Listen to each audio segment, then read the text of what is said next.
Eh bien, ça y est, nous sommes à nouveau en ligne. On vient de manger d'excellentes pizzas de chez Pizza en Ardèche. Allez-y, c'est à Salavas 0750, c'est incroyable. Et ce qui est encore plus incroyable, c'est qu'on est, en plus d'être avec Raphaël et avec Alexandre, on est avec Fanchon, souvenez-vous. Sa dernière intervention, c'était sur des madeleines. Sur l'épisode 5, ça remonte à presque, je sais pas compter, mais presque 15 épisodes. Oui, j'ai raté beaucoup de choses, hein. Mais c'est pas grave, tu es là à présent et nous t'écoutons. Eh ben oui, j'avais super envie de vous voir en vrai, parce que honnêtement, j'avais oublié à quel point Marc, tes yeux étaient pétillants, Alex, tes tatouages étaient trop stylés, que Raph, tes cheveux étaient super soyeux. Je suis super contente de vous retrouver, de vous voir en vrai. Donc aujourd'hui, je vais pas vous parler de bouffe. Ouais. Ça va changer un petit peu. Donc si vous avez écouté mes précédentes chroniques, vous savez que le sujet de la bouffe, ça me botte pas mal. Je sais pas pourquoi, j'aime bien parler de bouffe avec vous. Sûrement parce que j'aime bien... parce que votre présence peut-être me satisfait autant qu'un bon plat réconfortant. C'est le meilleur des compliments du monde.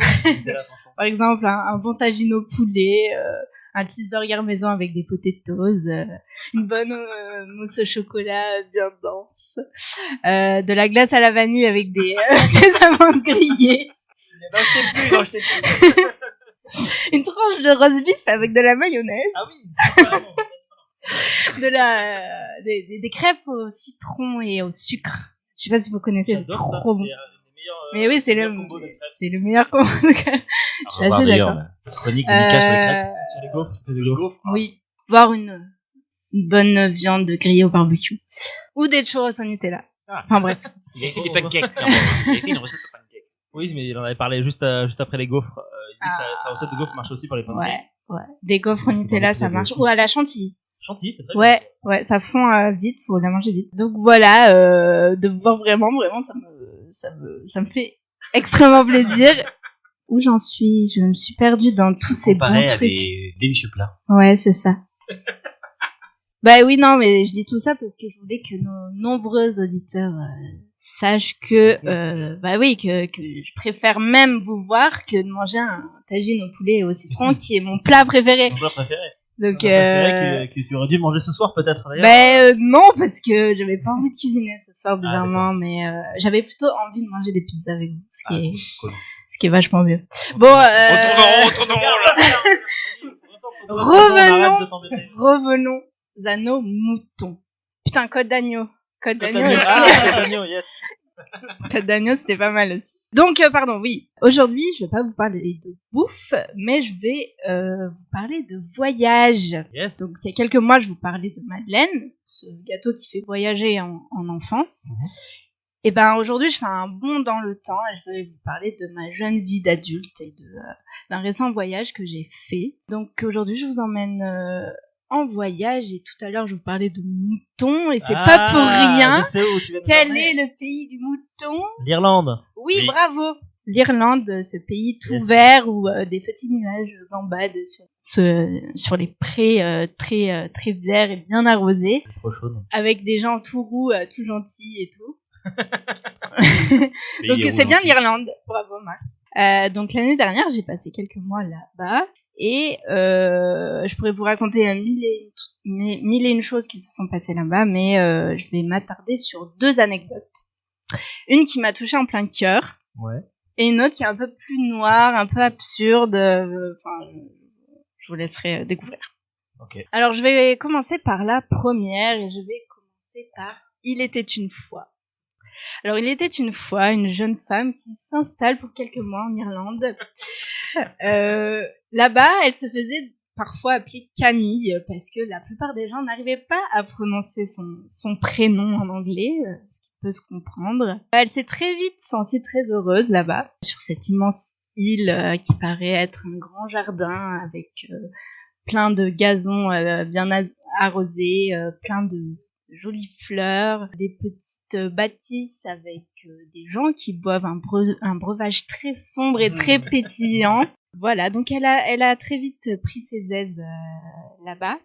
Elle travaillait dans un petit théâtre, dans une petite ville, au centre-ville, et chaque matin, elle aimait particulièrement cet air marin qui l'a transcendé d'une bonne humeur assez satisfaisant.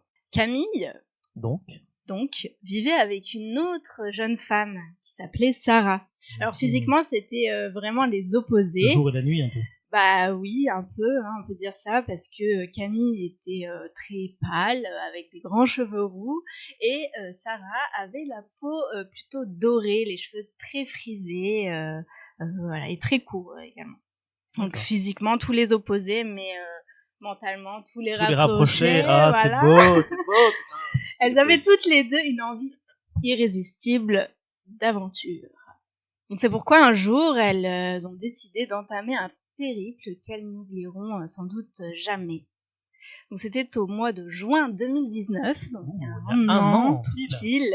Elles avaient entendu dire qu'une partie du pays était incontournable à visiter, qui s'appelle le Ring of Kerry. C'est à l'ouest de l'Irlande. C'est en fait une boucle qui fait le tour d'une péninsule. C'est une boucle qui fait environ 180 km, où il y a vraiment des paysages pittoresques. C'était vraiment un incontournable. Donc le challenge était de faire ces 180 km en 2 jours. Et en stop. C'est un stop du coup. Voilà, en stop pour rajouter un peu de piment et... Donc j'avais déjà fait un peu de stop en France, mais plutôt sur des petits trajets et puis souvent accompagné d'amis masculins, ce qui facilite quand même un peu la chose au niveau de cette sensation de sécurité. Mais avec Sarah, on s'en foutait, on s'était dit l'Irlande c'est trop cool, les gens sont trop gentils, alors on y va. Et on est parti à pied de Cork, donc au sud de l'Irlande, et on est parti à l'ouest. On a tendu notre pouce et parfois on a attendu pas mal de temps avant de choper une voiture. Parfois, en 2 minutes, quelqu'un s'arrêtait sur notre passage. Donc, pour arriver à l'ouest, on a pris 1, 2, 3, 4 voitures. Voilà, on a rencontré des gens assez bienveillants, parfois un peu étranges. Par exemple, on a pris une fois une voiture qui était extrêmement sale et malodorante, avec un gars sans dents, qui faisait des allusions un peu parfois douteuses. Perverse. Voilà.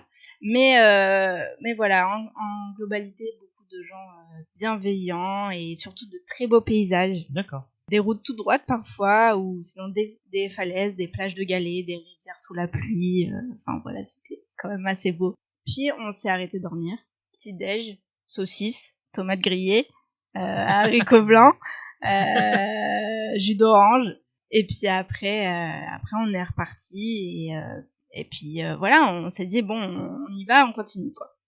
Puis il y a eu cette femme, une femme qui nous a un peu bouleversés quoi. Donc un gentil couple nous avait déposé en plein milieu d'un petit village, vraiment au milieu de nulle part. Il y avait vraiment pas grand monde. On avait marqué une nouvelle fois avec notre marqueur sur un vieux carton le nom de notre prochaine destination. Et on a attendu, à vrai dire, assez longtemps et la route était assez petite et sinueuse. D'accord. On commençait à s'inquiéter parce qu'il n'y avait pas beaucoup de voitures qui passaient. Et puis tout d'un coup, il y a une toute petite voiture qui s'arrête.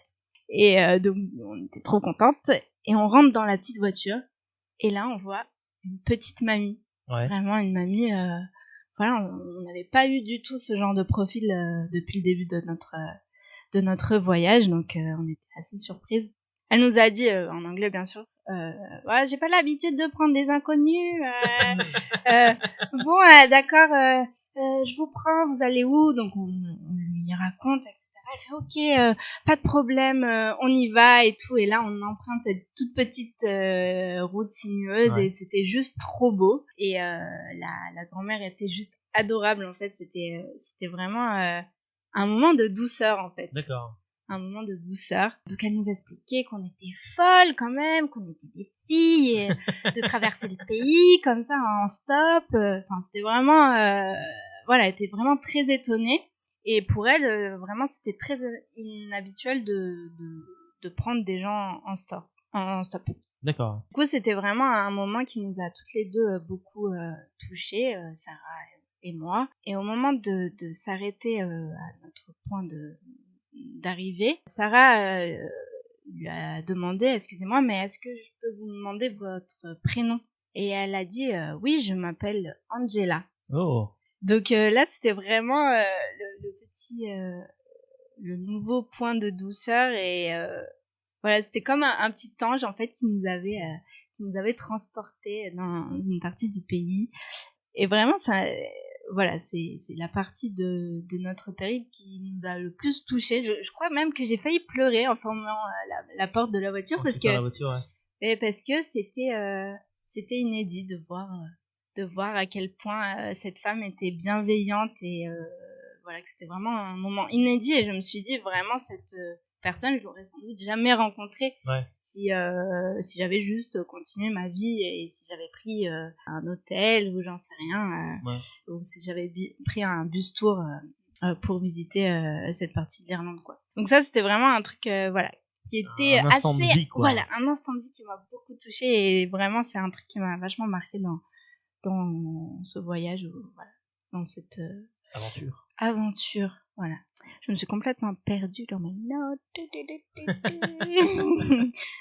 Donc en fait, à la fin de cette petite période, je me suis vraiment découvert une autre forme de tourisme, quoi.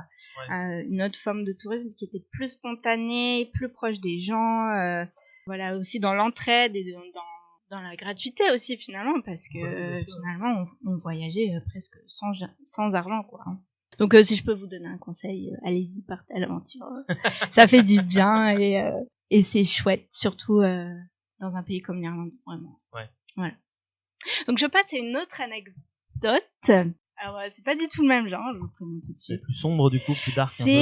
En fait, c'est plus absurde, je dirais. Absurde, d'accord. C'est moins joli. Je vais moins parler de petits moutons blancs qui gambadent dans les prés.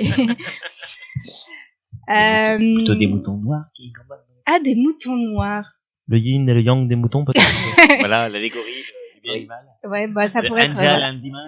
C'est ça, exactement.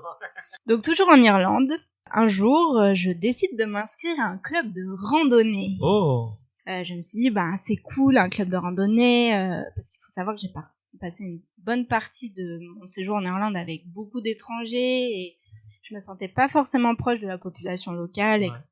Donc j'ai décidé de m'inscrire dans un club comme ça. Bon, après je me suis aperçue que finalement il y avait beaucoup d'étrangers qui ont eu la même idée que moi, mais bon, peu importe.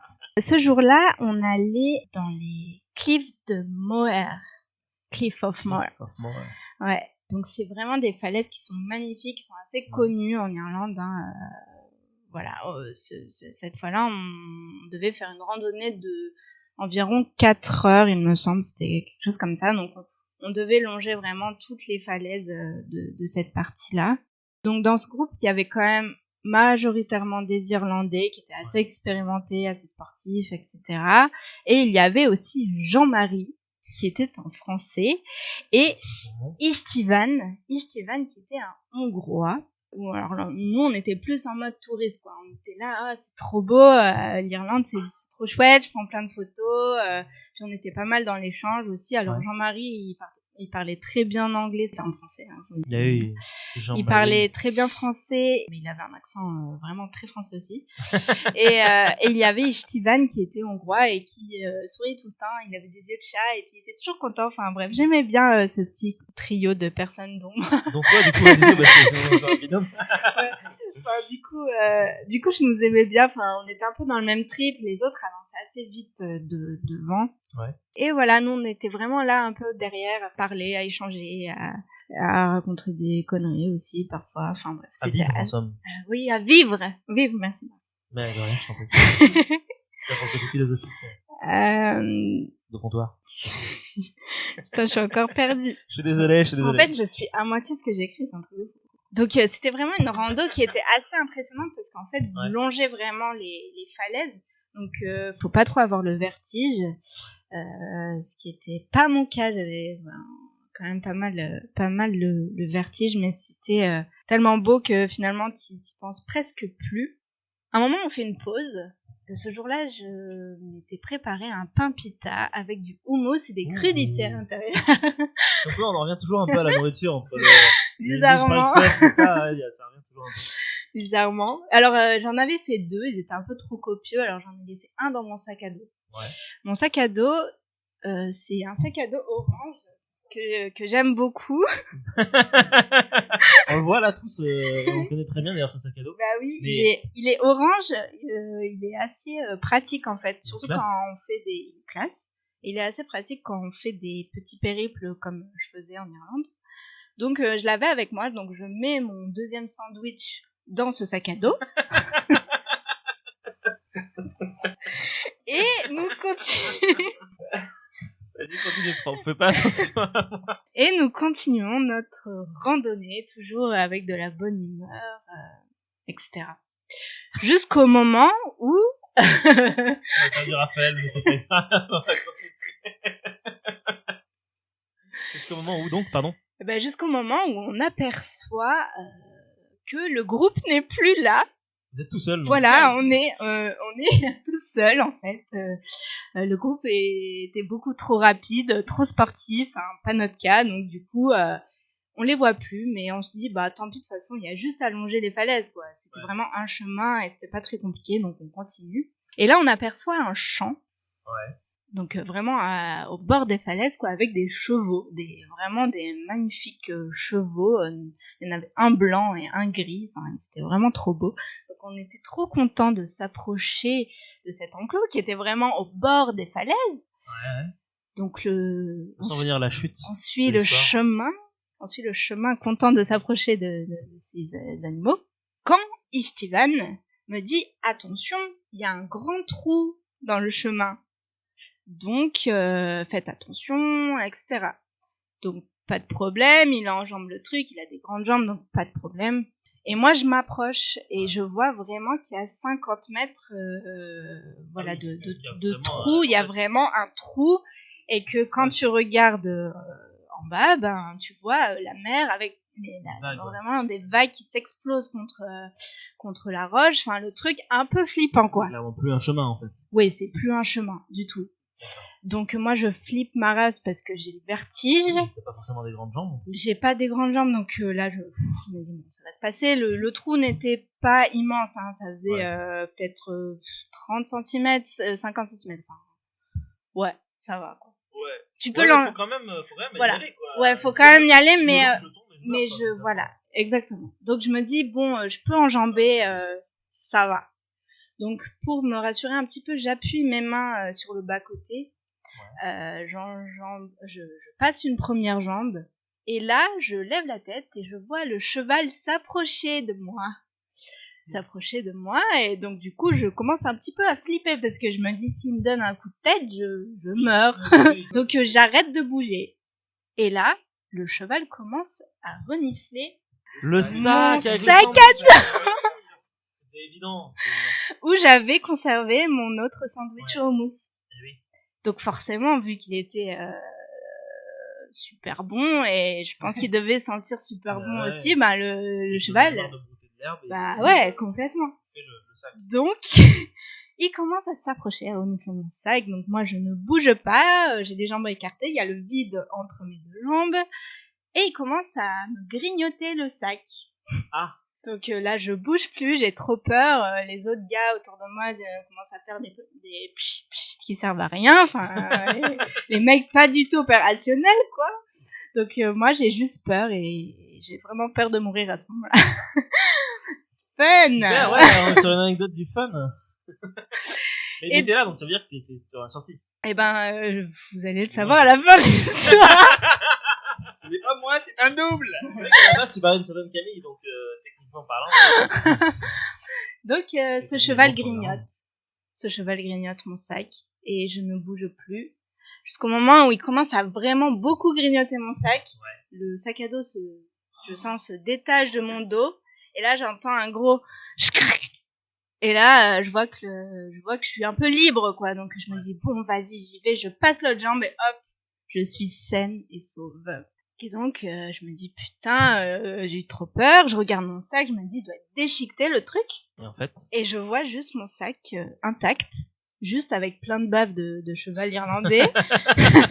Et je me dis, mais c'est pas possible. C'était quoi ce gros schlag, quoi. Et là, je m'aperçois qu'il manque quelque chose sur mon sac.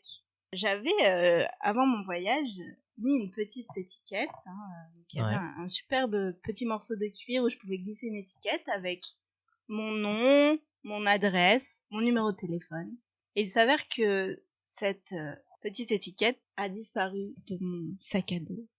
Donc maintenant, je peux dire qu'une partie de mon identité se trouve dans le système digestif d'un cheval irlandais. Voire même du coup dans le crottin. Oui, sûrement. Oui, maintenant. Oui, c'est vrai que c'était quand même plus poétique dans l'estomac et que ça reste comme ça. Il fallait faire un caca un peu aussi. Dans le sol irlandais, du coup, parce que le crottin est désagrégé. Mais je pense que c'est toi qui reste en Irlande. Eh oui. Ça, c'est beau. Ah oui, c'est beau. Peut-être que c'est une fleur, le truc. Peut-être qu'il commence à alimenter une fleur. Ouais. Une fleur incroyable. C'est fantastique. Voilà, c'était un petit morceau de ma vie. C'est incroyable. Merci Fanchon, merci pour ta nouvelle participation. On espère te revoir très très vite pour une prochaine émission en direct. C'est quand même beaucoup plus sympa aussi en direct. Ouais, parce que là, je vous fais une petite description. J'ai vu que Raphaël a pris une photo tout à l'heure. Peut-être qu'elle ira sur la page Facebook du truc, si tu l'acceptes, Raphaël. Mais en tout cas, on est tous autour d'une table. Droit d'auteur. Monnaie. Une table en bois brut, massif. Des petites bières, des petites lampes qui ont été apportées par Raphaël, qui sont fantastiques. Ouais, elles sont trop belles. Le bruit des grillons qui est autour. Ouais. Et ce coucher de soleil est magnifique qu'on ne voit pas parce qu'il est de l'autre côté de la maison, mais on sent qu'il est présent quand même, et ça fait plaisir. Voilà. Merci Marc de nous accueillir en tout cas. Merci. Parce que c'est trop mignon. Si ce que vous venez d'écouter vous a plu, eh bien n'hésitez pas en premier lieu à le partager parce que le partage c'est quelque chose qui fait du bien à la fois aux gens qui vous entourent, mais surtout, je vais pas vous mentir, à nous. Si vous aimez partager des choses, eh bien le mieux c'est encore de s'abonner à la chaîne, de venir liker un petit peu la page Facebook parce que des choses à partager, vous en trouverez beaucoup sur ces 2 emplacements. Alors surtout, n'hésitez absolument pas. Et puis si vous aimez écouter des gens parler un petit peu de tout et de rien, sachez que eh bien cette chronique est extraite d'une émission qui elle est disponible entièrement sur n'importe quelle plateforme de podcast et vous pouvez aller faire un petit tour dans la description pour aller voir un petit peu tout ça de plus près.